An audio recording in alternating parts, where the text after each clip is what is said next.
There are moments in life when everything you thought was solid just crumbles beneath your feet.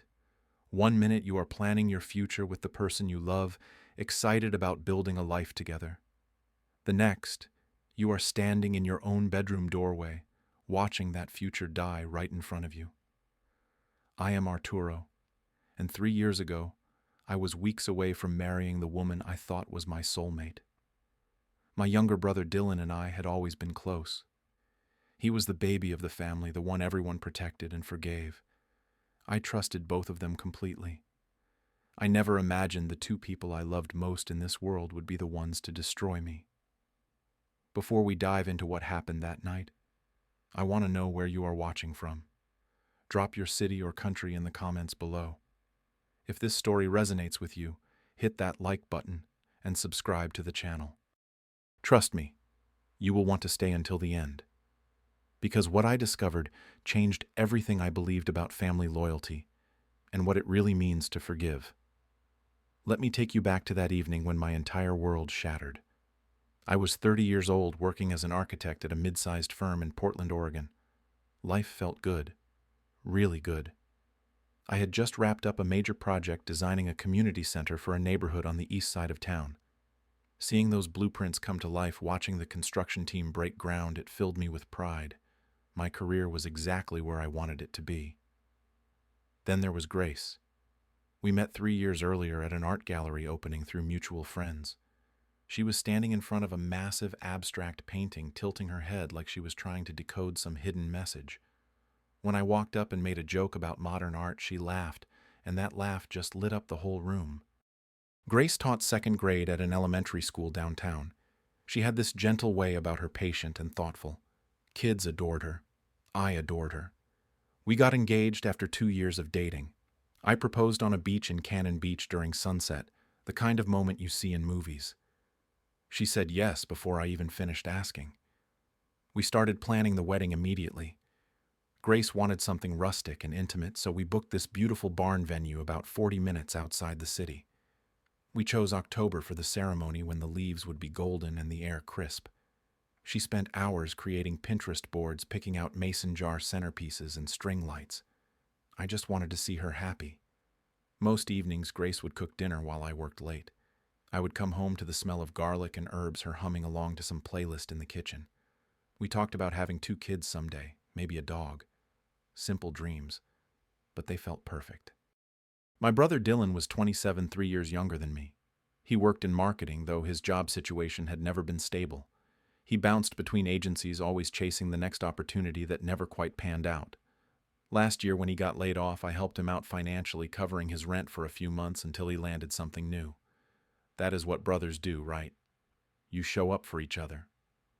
Growing up, I always looked out for Dylan. When he got picked on in middle school, I stepped in. When he struggled with math homework, I tutored him. Our parents, Robert and Linda, lived about 10 miles away in the suburbs. Every Sunday, we would gather at their place for dinner. Mom would make pot roast, and Dad would complain about his golf game. It was routine, comfortable, the kind of family closeness I always appreciated. But about 2 months before the wedding, things started feeling off. Grace became distant. She would check her phone constantly, angling the screen away whenever I walked by. One evening, she mentioned grabbing coffee with a friend from work, but later that week I drove past a bar across town and saw her car parked outside. When I asked her about it, she got defensive, said she changed plans last minute and forgot to text me. Dylan started showing up at our apartment more often, usually when I was at work. He claimed he was helping Grace with wedding preparations, picking out decorations, or organizing seating charts.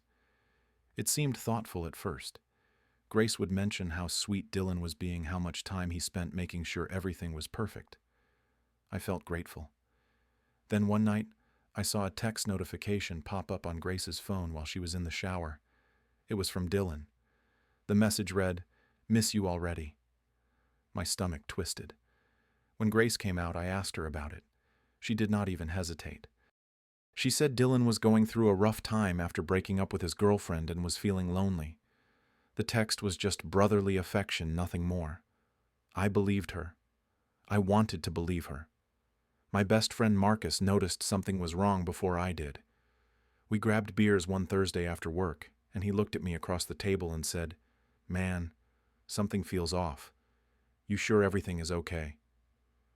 I brushed him off, defended both Grace and Dylan. I told Marcus he was reading too much into things, that wedding stress was making everyone act weird. He nodded but did not look convinced. Then came that Thursday night. I had a client meeting scheduled for 6 in the evening, but the client called an hour beforehand and canceled. Some emergency on their end. Instead of staying late at the office, I decided to head home early. It was around 7 when I pulled into the parking lot of our apartment building. The sky had already darkened, streetlights flickering on one by one. Dylan's car was parked right out front. I remember seeing it and thinking he must be helping Grace choose flowers. They had talked about finalizing the bouquet arrangements that morning. I grabbed my messenger bag from the passenger seat and headed upstairs to our third-floor unit. The front door was unlocked. I pushed it open and stepped inside. The living room was quiet, but I could see lights spilling out from under the bedroom door. I assumed they were looking at wedding samples or something. I walked down the hallway, my footsteps muffled by the carpet. Then I heard a noise, a sound that made my blood run cold. I reached for the bedroom door handle, my hand shaking slightly. I turned it and pushed the door open. Grace and Dylan were in bed together, tangled in sheets. In my bed. In the bed I shared with my fiancé. Time stopped. My brain could not process what my eyes were seeing. It felt like the floor was collapsing beneath me, like I was falling through space with nothing to grab onto. They both froze. Grace gasped, pulling the blanket up to cover herself. Dylan sat up, his face drained of color. For a few seconds, nobody spoke. The silence was deafening. Finally, Grace choked out, "Arturo, wait, I can explain." I just stood there. I could not move, could not speak. My legs felt like concrete. Dylan scrambled to pull the sheet around his waist. Grace started crying, these big panicked sobs that filled the room. But I still could not say anything. My mind was screaming, but no words came out. Then somehow I managed to ask the only question that mattered. "How long?" Grace's face crumpled. She opened her mouth, closed it, then whispered, 3 months. 3 months. 3 entire months. While I was working late on project deadlines. While I was picking out wedding invitations. While I was excitedly telling my coworkers about our honeymoon plans. For 3 months, the two people I trusted most in the world had been lying to my face. Dylan finally spoke. "Bro, it just happened.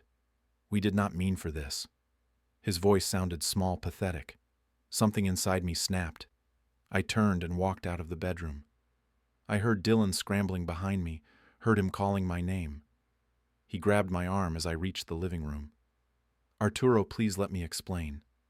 I yanked my arm away so hard he stumbled backward. "Do not touch me." Grace ran out seconds later, throwing on a robe. Her eyes were red and swollen. "Please let me explain. I love you, Arturo. This was a mistake. It was a terrible mistake." I looked at the engagement ring still on her finger. The ring I saved up for months to buy. The ring I slipped onto her hand on that beach in Cannon Beach. "Did you wear it when you were with him?" I asked. She went silent. She could not answer that. I walked to the closet and pulled out a suitcase. My hands were shaking, but I started throwing clothes into it. Shirts, jeans, anything I could grab. Dylan stood in the doorway watching. "Where are you going?" "We need to talk about this." I zipped up the suitcase and turned to face him. "There is nothing to talk about. You two deserve each other." I left that night and crashed at Marcus's place. He did not ask questions, just handed me a beer and set up the guest room. For 3 days, I ignored every call from Dylan and Grace. My phone buzzed constantly. Voicemails piled up. I deleted every single one without listening. On the 3rd day, my mom called. Her voice was gentle but firm. "Dylan told us everything. We need to talk as a family." I drove to my parents' house that evening, dreading every second. When I walked in, everyone was already there. Mom, Dad, Dylan, even Grace. They were sitting around the dining table like this was some kind of intervention. My mom reached across and took my hand. "I know you are hurt, but Dylan and Grace made a mistake. They are sorry." My dad nodded. "Your brother needs you now more than ever." I pulled my hand back. What about what I need? What about what they did to me? That is when my mom dropped the bomb. Grace is pregnant, Arturo. The words hit me like a freight train. I could not breathe. Everything around me started spinning. I looked at Grace, then at Dylan, then back at my mom. Is it mine or his? The silence that followed was unbearable. Nobody wanted to answer. Then Dylan spoke up from across the table. It is mine. We found out last week. Grace stood behind him, her hand resting on his shoulder. Her eyes were puffy, her face pale. She looked broken, but I did not care anymore. My mom continued, her voice pleading. This baby needs a family. We need to come together. My dad leaned forward. You need to forgive them, son, for the baby's sake. I could not believe what I was hearing. My own parents were asking me to swallow my pain, to bury my anger, to pretend like everything was fine. Not because they cared about how I felt, but because it was convenient for everyone else. Dylan is still your brother, my mom said softly. Grace made a mistake, but she is carrying your niece or nephew. We do not abandon family. I looked around the table. Nobody was asking if I was okay. Nobody was acknowledging the betrayal, the lies, the months of deception. They just wanted me to move on so they could stop feeling uncomfortable. They abandoned me when they slept together behind my back for 3 months. I said, my voice steady now. Grace started crying again. I never wanted to hurt you. I still care about you. Dylan leaned forward. Bro, I know I messed up, but we can work through this. We always do. Then my mom said something that made my stomach turn. Maybe you and Grace can still work things out. The baby could still have your last name. I stared at her, unable to process what she just suggested. My dad chimed in. Or you could step back, let Dylan and Grace be together and still be part of this family. You just need to be the bigger person here. I stood up. My chair scraped loudly against the floor. So my options are take back my cheating fiancée or watch my brother raise a family with her and pretend everything is fine. Dylan's face hardened. We are asking you to be the bigger person here. I looked at my little brother, the kid I protected my whole life. You took everything from me, and now you want my blessing. Grace's voice broke.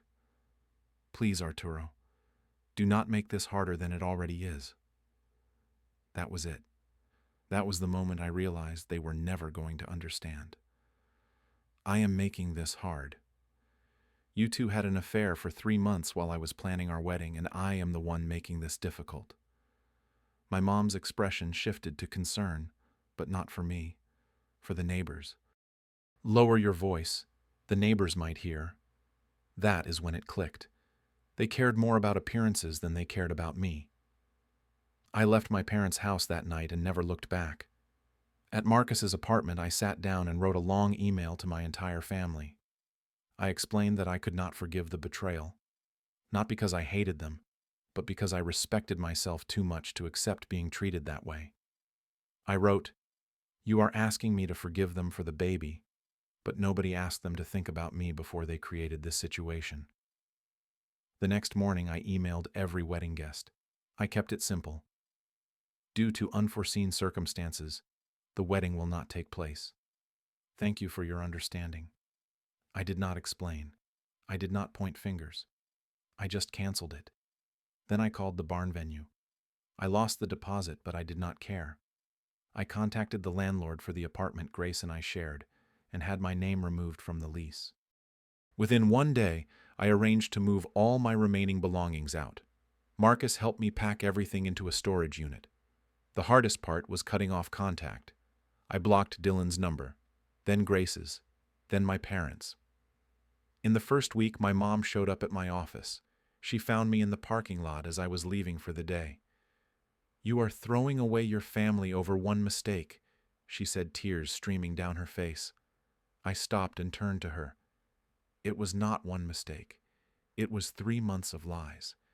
Every day they chose to deceive me, and you choosing them over me was your mistake.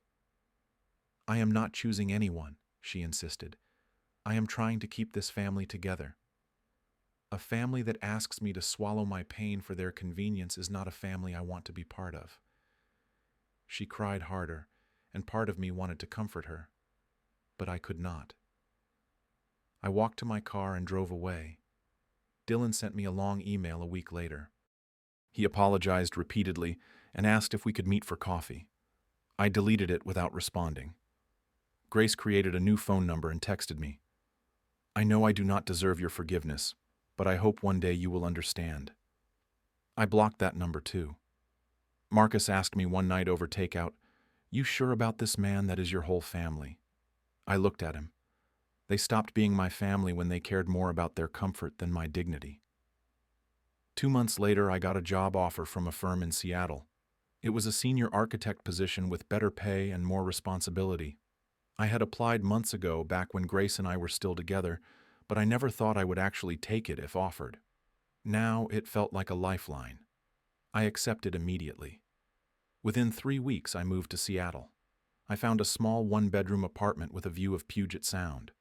The city felt like a fresh start, a place where nobody knew my story. At work, I threw myself into projects. I stayed late, refined designs, collaborated with engineers. It kept my mind busy. I started going to the gym every morning before work, lifting weights, running on the treadmill, pushing my body until it ached. It helped. I joined a local running club and met new people. One guy, Joel, invited me to go hiking one weekend. We climbed up to Rattlesnake Ledge and stood at the top looking out over the valley below. For the first time in months, I felt something close to peace. I also discovered photography. I bought a decent camera and started spending Saturday evenings driving out to different spots around Seattle, capturing sunsets, city skylines, the mountains in the distance. It became meditative, a way to process everything without words. Marcus flew up to visit about 4 months after I moved. We grabbed dinner at a seafood place near Pike Place Market. He looked at me across the table and said, "You look different, man. Lighter." I realized he was right. I had not thought about Grace or Dylan in weeks. The anger had faded, replaced by something calmer. Not happiness, but contentment. 6 months after moving to Seattle, Marcus forwarded me an email from my mom. She had sent him a photo because I blocked her. In the picture, Dylan held a baby while Grace stood beside him, smiling. My parents stood behind them, beaming. The subject line read, "Your nephew." I stared at that photo for a long time. Part of me felt sad. Sad for what could have been sad for the family I used to have. But I did not regret leaving. I deleted the email and went back to editing photos from my latest shoot. A year after everything fell apart, I found myself looking back at the journey. Those first few weeks were brutal. I would lie awake until 3 or 4 in the morning, replaying every moment, every sign I missed. Some days I wondered if I was too harsh, if maybe I should have tried harder to forgive. But then I would remember that night. I would remember standing in that doorway, watching my life implode. I would remember my family asking me to accept betrayal for their convenience. And I knew I made the right choice.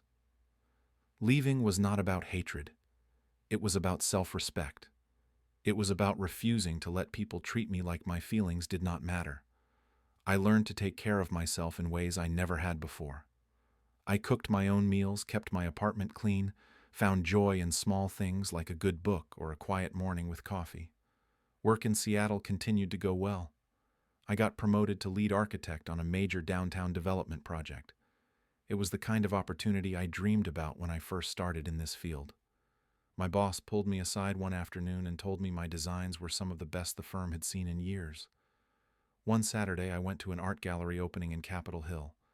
I was standing in front of a sculpture when a woman walked up beside me. She had dark curly hair and was wearing a leather jacket.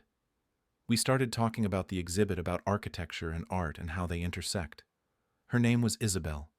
She was a graphic designer. We exchanged numbers before leaving. I was not ready to jump into anything serious, and I told her that up front.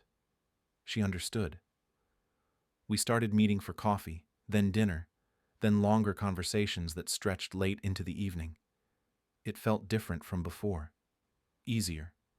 No pressure, just two people getting to know each other. Marcus called one night and asked, "Any regrets?" I thought about it, really thought about it. "None," I said. Walking away was the hardest thing I have ever done, but also the most necessary. I thought a lot about what family really means.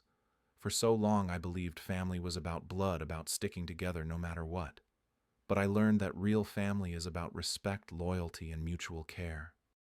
When my family asked me to forgive Dylan and Grace for the baby, they were not thinking about me.